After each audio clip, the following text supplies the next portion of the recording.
Caterina, bem-vinda aqui ao palco. Estou tão feliz de poder apresentá-la. Então, a Catarina, já estive com ela antes, né, e hoje também, pela Ucrânia. Ela é uma psicóloga organizacional, treinadora para o desenvolvimento da inteligência emocional, confiança, cooperação, a comunicação eficaz e resolução pacífica de conflitos. O background acadêmico dela é na área de relações internacionais e direito internacional, com mestre de ciências, negócios com MBA e psicologia com outro mestrado. E a Catarina também é chefe da Associação Pública do Instituto Internacional para o Desenvolvimento Integral e fundadora de uma iniciativa educacional chamada Empatia Pro e cofundadora do U Integral. Estamos ansiosos para ouvir a sua perspectiva, Caterina. Você agora tem a palavra. Muito obrigada, Cristiana. É sempre desafiador falar depois do meu marido, porque ele é um ótimo palestrante. Mas, no geral, também é desafiador ser uma ucraniana nos dias de hoje. Além de ter essa experiência bastante rica psicologicamente, né, de travar uma guerra e resolver os problemas do nosso próprio Estado, a gente também, supostamente, deve derrubar os regimes autoritários na Rússia e na Bielorrússia. A gente deve garantir que a renda de um alemão médio não diminua em 80 euros. A gente deve zelar pela segurança emocional dos europeus para que não se sintam muito culpados ou, de repente, com medo. E também a gente deve salvar a África da fome. E para colocar tudo que eu tenho que dizer a respeito disso em 20 minutos no IEC, então é um pouco desafiador, né? Mas eu vou tentar.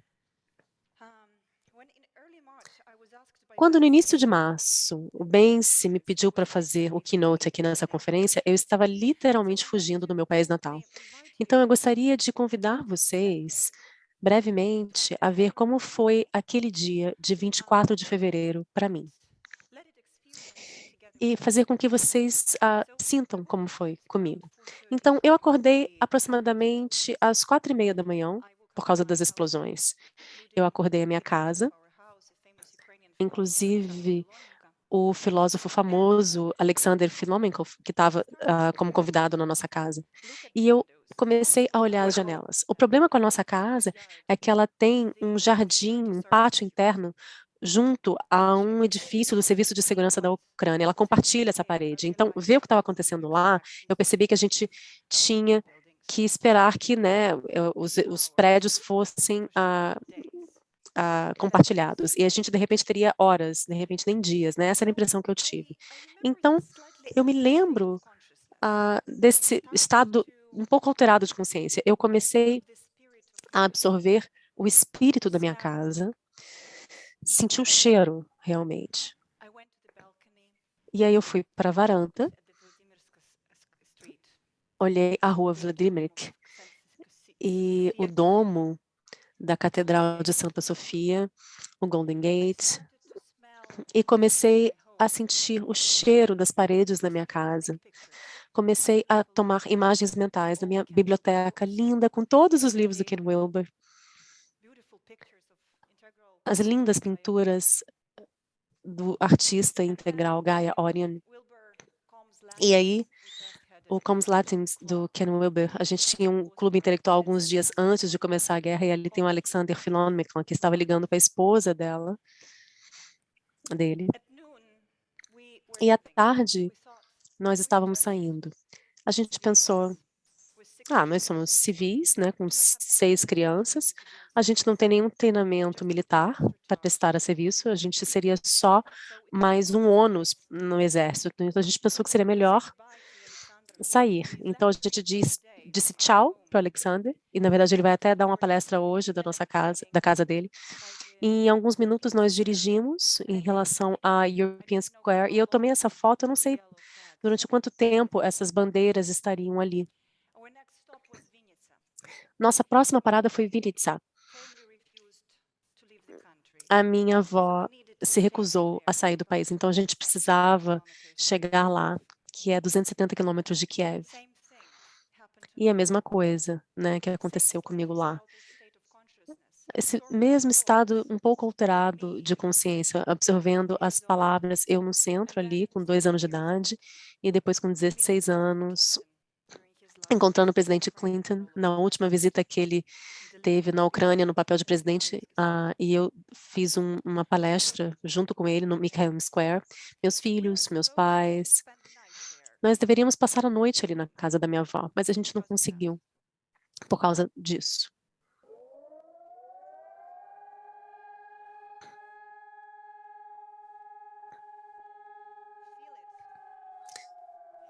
Sintam isso. Observem como o corpo de vocês reage. Experimentem o que está acontecendo agora.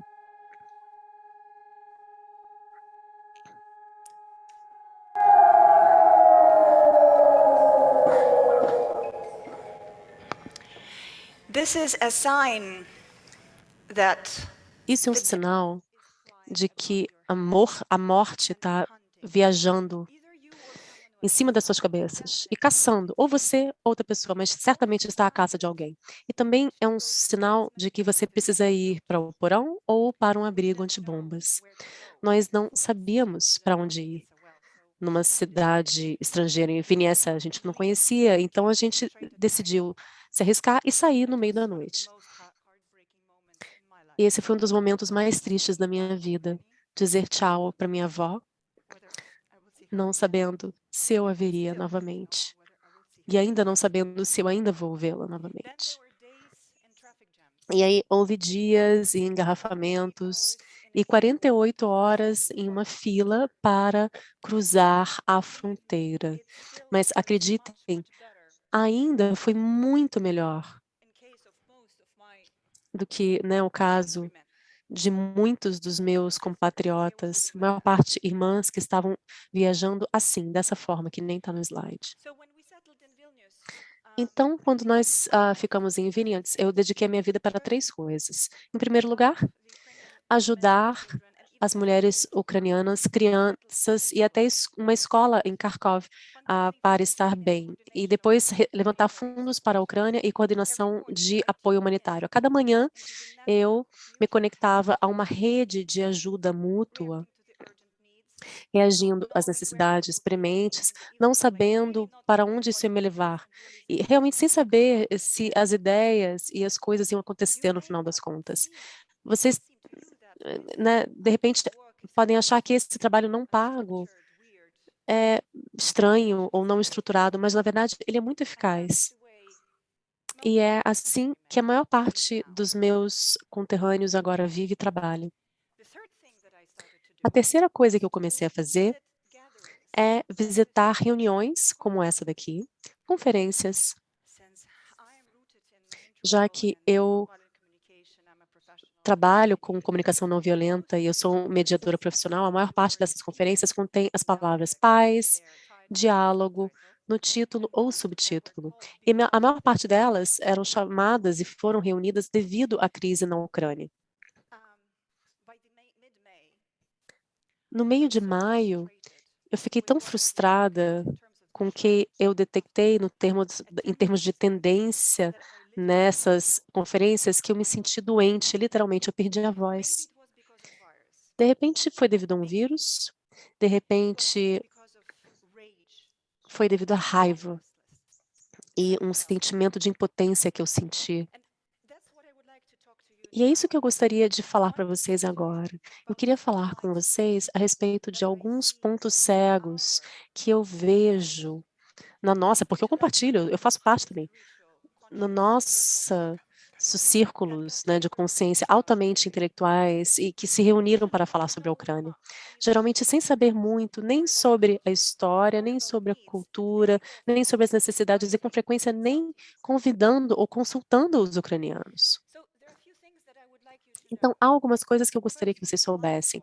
Em primeiro lugar, esse ponto cego, o primeiro que eu detectei era histórico. O que eu percebo é que operar a linguagem integral, né, de estágios, quadrantes, níveis, tipos, etc., isso não faz com que você seja bem informado historicamente. Então, eu sugiro, né, que aprendamos um pouco de fatos históricos. Algumas pessoas acham que a guerra começou no dia 24 de fevereiro. Isso não é verdade. Até o conflito, no geral, não começou em 2014. Ele começou muito antes. A Ucrânia tem passado por séculos de opressão russa e atrocidades do mesmo tipo aconteceram muitos anos no passado. E, aliás, o primeiro aconteceu 900 anos atrás. Então, a gente quer que vocês entendam que essa guerra tem raízes profundas, espirituais e culturais. Para o Putin, é muito complicado vender essa metanarrativa da grande Rússia sem a Kiev, que é a mãe de todas as cidades russas, como eles chamam. E a propaganda russa poderia convencer vocês de que nós somos nações irmãs eslavas que estão super próximas da mentalidade, mas na realidade nós temos um código cultural totalmente diferente. E na verdade os russos nunca trataram os ucranianos como irmãos. Então deixe-me dar alguns fatos para vocês. No século XII, Kiev era a quarta maior cidade da Europa, depois de Constantinopla, Palermo e Tessalônica. Kiev tinha aproximadamente 100 mil habitantes, ao passo que Paris e Londres tinham 50 mil e 20 mil, respectivamente. Historiadores mencionaram aproximadamente 400 igrejas e 8 grandes mercados públicos na época que antes de ser arruinado por Andriy Bogolyubsky e Yuri, que foram dirigentes da recém-fundada Moscou. Em 1169, depois de capturar Kiev, Andrei, o príncipe moscovita, deu à cidade 3 dias de roubo para os soldados, e se aceitava tratar a cidade dessa maneira somente quando estavam lidando com locais estrangeiros. Até agora, essa prática nunca tinha se disseminado pelas cidades russas. O Andrei, a ordem dele era que somente ele e o seu exército Kiev eram estrangeiros, assim como quaisquer castelos poloneses ou alemães. Não houve nenhuma misericórdia nem em relação às mulheres ou às crianças. Em 1708, Hetman Mazepa, ucraniano, fez uma outra tentativa de se livrar da regra russa, se juntando às forças do rei sueco, Karl, e perdeu uma batalha. E, como resultado, houve o massacre de Baturin, a capital onde Hetman Mazepa morava. E 15 mil pessoas foram mortas, mas a maioria delas, mulheres e crianças. E como morreram, eles simplesmente agruparam essas pessoas todas em igrejas e queimaram essas pessoas vivas, novamente, sem misericórdia alguma.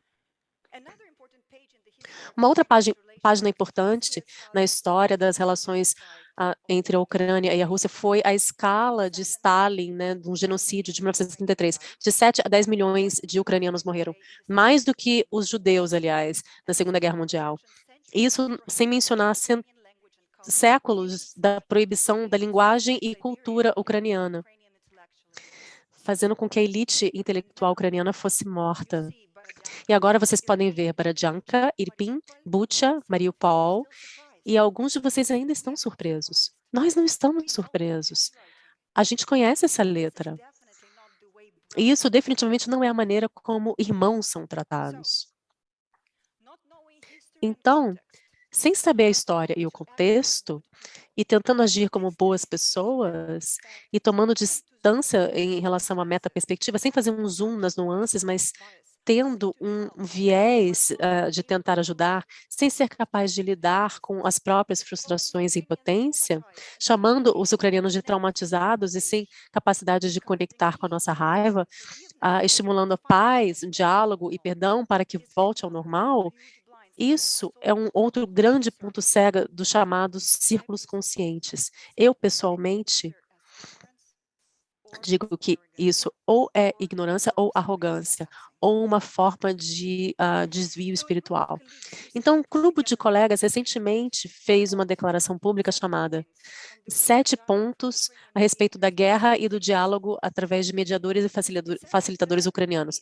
Ele diz que há várias rotas para o diálogo e as negociações. A guerra e as negociações políticas a respeito do cessar-fogo e a troca de capturados nunca deve parar, mas as negociações e o diálogo entre os russos, os belarussos e os ucranianos, em outros níveis, são equivocados e não estão feitos na época correta, porque antes da guerra os criminosos são punidos, antes da integridade territorial ser restaurada e antes desse bullying parar, pedir que os ucranianos dialoguem com o agressor é uma outra forma de violência.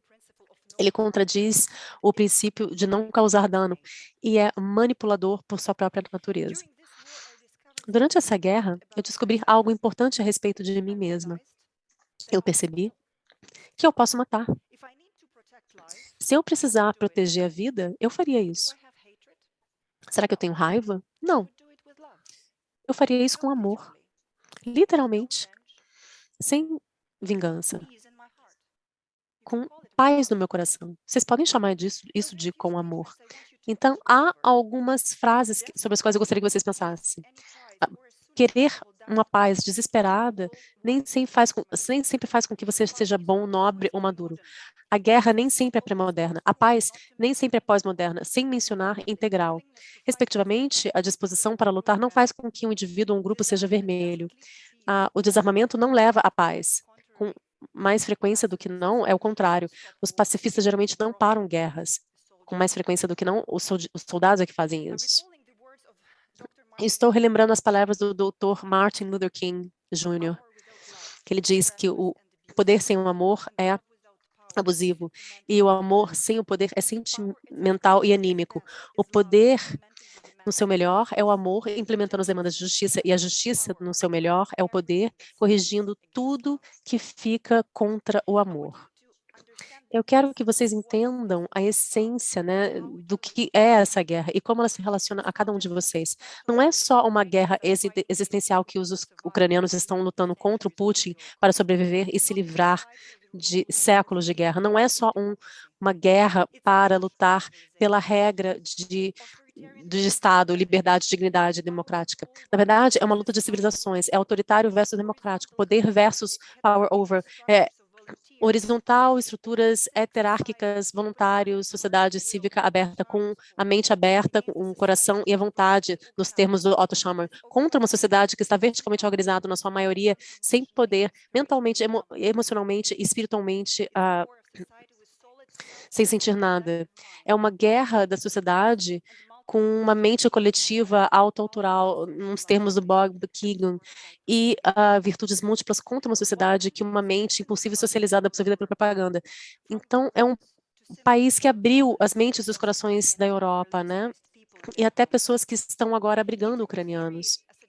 A teoria integral sugere que nós tenhamos que estar presente, crescer, se abrir, despertar e se purificar. Então, me digam qual seria uma melhor maneira de realmente estar presente do que abrir as casas de vocês para uma mulher e uma criança. Ter se conectado com a luta ucraniana pela democracia, milhões de pessoas encontraram significado e esperança. A Ucrânia, na verdade, parece os Estados Unidos no final do século XVIII. Ela se tornou um líder mundial, ou pelo menos está se tornando, nessa questão de ter significado. Com seu vigor, vitalidade e coerência, está modelando um código cultural metamoderno. Nesse momento, o sangue da Ucrânia está fazendo com que haja um novo movimento, né? E esperamos que este sacrifício não seja em vão. Gostaria de concluir dizendo uma coisa. Eu gostaria de celebrar com vocês que vocês não precisam fisicamente lutar pela liberdade e pela dignidade. Os seus ancestrais fizeram isso para vocês. Mas não deixem isso de lado. A gasolina é cara, mas a liberdade não tem preço. Os poetas são visionários. Então, eu gostaria de concluir com um poema de um poeta dissidente belarrusso, Dmitry Strotsev, que disse: o futuro vai surgir dos porões da Ucrânia e vai fechar os seus olhos para a luz. E lembrem-se de que vocês são bem-vindos em Kiev, a capital da liberdade. E vocês podem ajudar agora. Muito obrigada pela atenção de vocês.